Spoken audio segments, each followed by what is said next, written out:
હવામાન નિષ્ણાંત પરેશ ગોસ્વામીએ આગાહી કરી છે અસના વાવાઝોડાને લઈને આગાહી। વાવાઝોડાનો ગુજરાત પર કોઈ ખતરો નથી।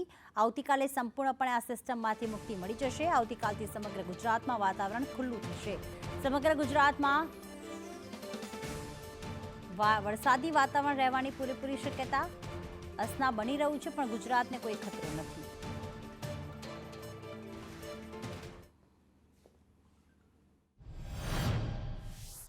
આ જે અસના સાયક્લોન છે એ આજે સાંજ સુધીમાં બનશે। બન્યા પછી પણ સૌથી ઓછી આયુષ્યવાળું સાયક્લોન હશે। એ સાયક્લોન બન્યા પછી પણ માત્ર 6 થી લઈને 10 કલાકની અંદર એ નબળું પડીને વિખાઈ જશે અને એ સિસ્ટમ છે પશ્ચિમ દિશા તરફ આગળ વધી જશે। પણ સારા સમાચાર એ છે કે આ સાયક્લોન છે એ ગુજરાતને કોઈ રીતે અસર કરતા નથી, કેમ કે એ જે ડીપ ડિપ્રેશન સિસ્ટમ છે એ અત્યારે કચ્છથી પશ્ચિમ દિશા તરફ સમુદ્રમાં આગળ વધી રહી છે। એટલે હવે જેટલો સમય વધારે જશે એમ ગુજરાતથી ખૂબ એ સિસ્ટમ દૂર નીકળતી જશે। એટલે ગુજરાતને આનાથી કોઈ ખતરો નથી। એટલે અહીંયા કોઈ પેનિક થવાની જરૂર નથી, કોઈ ગભરાવાની જરૂર નથી।